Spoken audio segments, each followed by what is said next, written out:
the son of Iris and Dave Hissey and Wes and Jess Pilkin. Josh will be attending Florida Polytechnical Institute and majoring in engineering, and then seeks to earn his master's at MIT. His favorite class is calculus because difficult things make it more interesting. Josh wants to be remembered by classmates as the kid who always had a smile on his face, regardless of what he was going through. He wants to be the person that they could confide in to be accepted, encouraged, and reassured for any decisions that they make.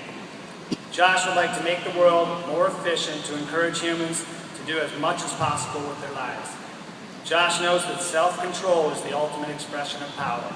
Ladies and gentlemen, Josh Pilkin.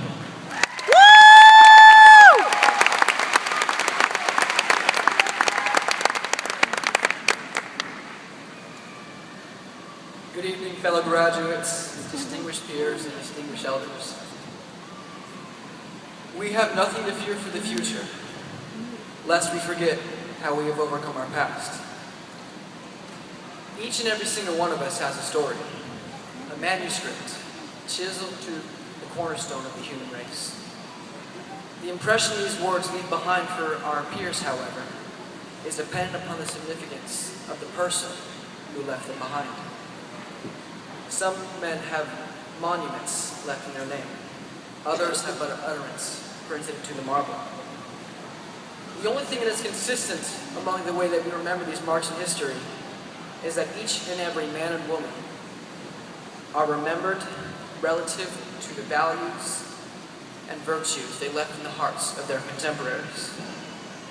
The greatest authors of these virtues were the people we remembered the most: the MLKs, the Mother Teresas, the Roosevelts, and the Lincolns.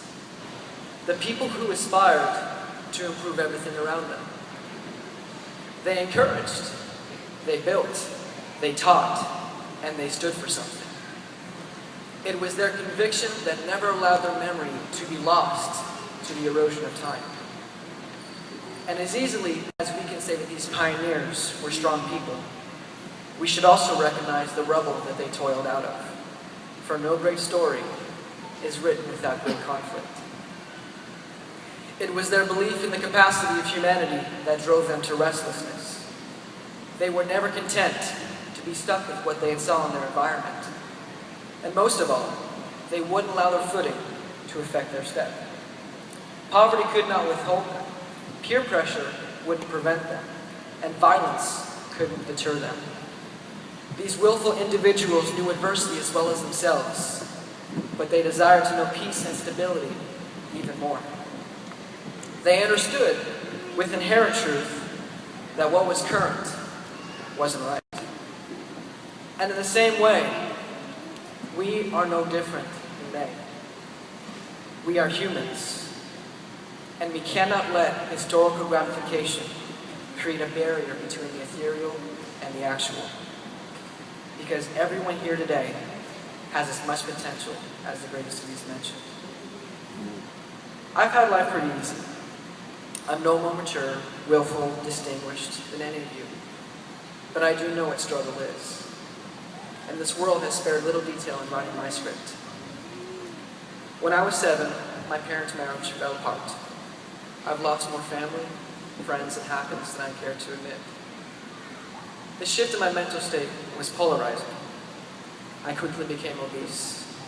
I found shelter in existential depression. I lost the values I so tightly held on to.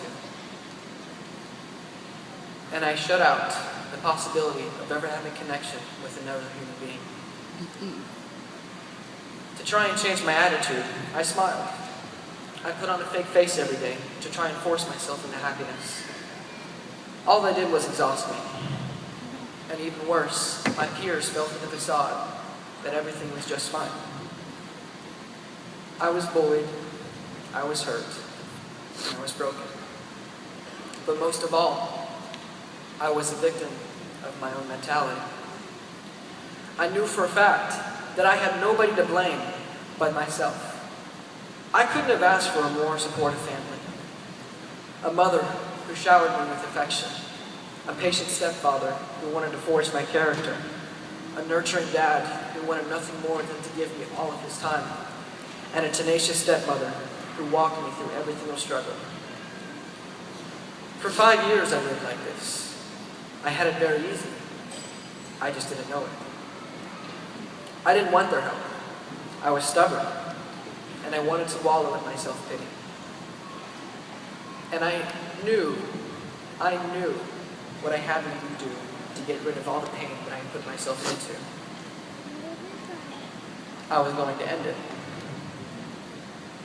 It'd be quick. It'd be easy. And I thought nobody but a few members of my family would actually miss me. I remember doing the research. Which way was the fastest? Which way was the least painful? I remember smiling, thinking of the end. How I knew I would no longer have to be trapped in a cage that I had trapped myself in. I was weak, I was stupid, and I wanted to spite those who had wronged me. Obviously, someone had greater plans. On Wednesday, November 12th, 2008, I was ready. I didn't let us all know. I knew they would find out one way or another. I was 12 years old.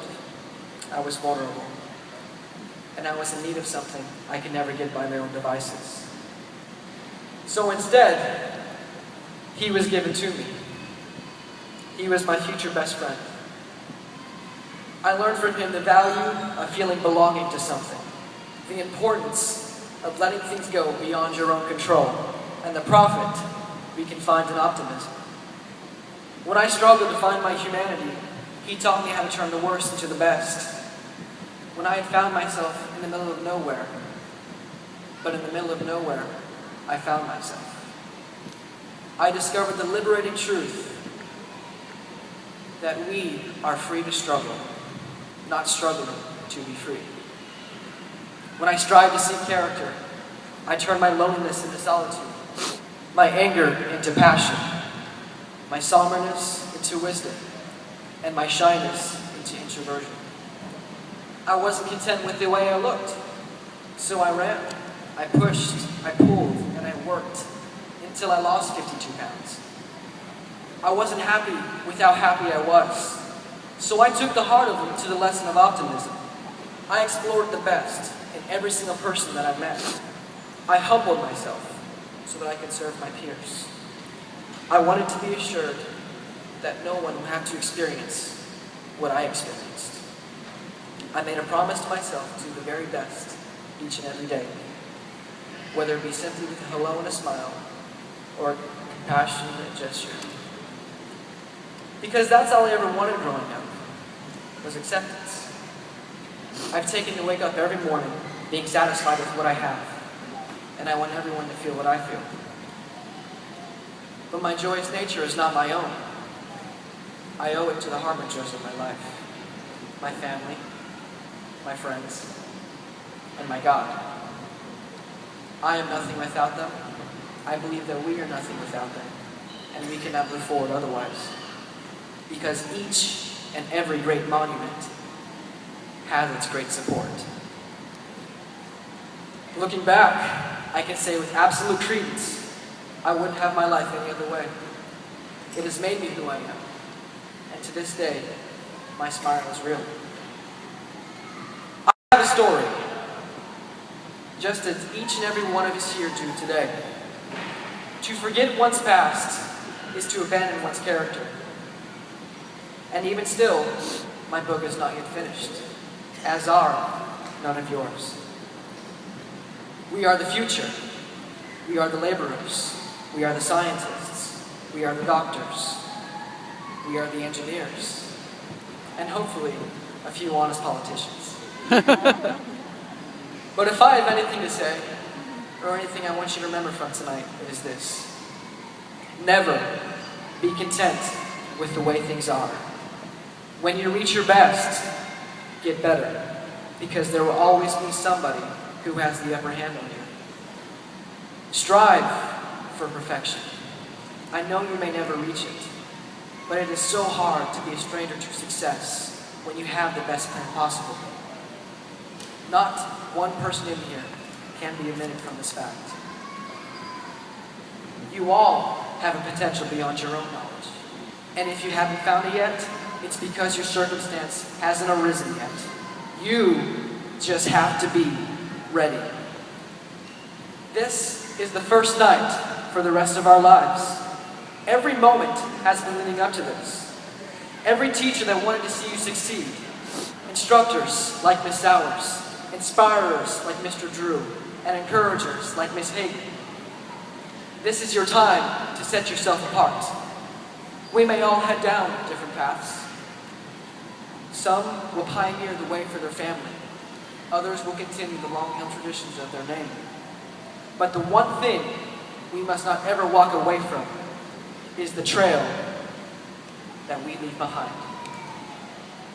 Never forget where you came from, and never lose yourself in remaking yourself.